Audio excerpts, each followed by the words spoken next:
नमस्कार. कशा आहात सगळे? तुमच्या सगळ्यांचं ना आणखीन एका व्हिडिओमध्ये खूप सारं स्वागत.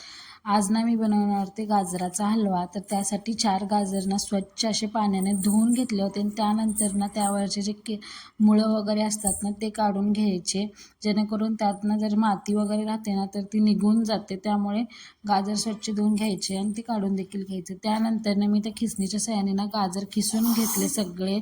जे 4 गाजर होते ना ते देखील मी छान असे खिसणीने खिसून घेतले. ते मला ना जो गाजराचा खिसवायलाच हलवा असा छान आवडतो आणि मी तीच नेहमी बनवत असते. त्यानंतर ना कढईमध्ये ना असे 2-3 चमचे तूप घेतलं आणि त्यामध्येच ना जे आपले गाजराचा खिस असतो ना तो पूर्ण असा फ्राय करून घ्यायचा, जेणेकरून त्यातलं ना आपलं पाणी देखील संपूर्ण अब्झॉर्ब होईल.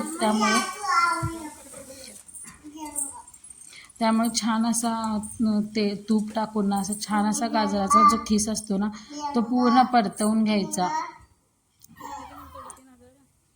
तुम्ही ते बघू शकता. छान असं गाजर ना त्याच्यातून पाणी देखील पूर्ण निघून जातं. त्यानंतर ना आपण नाही ते 4 गाजर घेतले होते तर त्याला 1.5 वाटीच मी ते साखर यूज करते आणि त्याने देखील खूप गोड असा गाजराचा हलवा देखील छान बनतो. त्यानंतर ना ते पूर्ण साखर विरघळून त्याचा पाक तयार होतो. तुम्ही तर बघू शकता किती छान असा. आणि ह्या पाकामध्येच ना जो गाजर असतो ना तो देखील शिजून जातो. त्यानंतर ना भरपूर सारे इथे ड्रायफ्रूट्स मी यूज केलेत.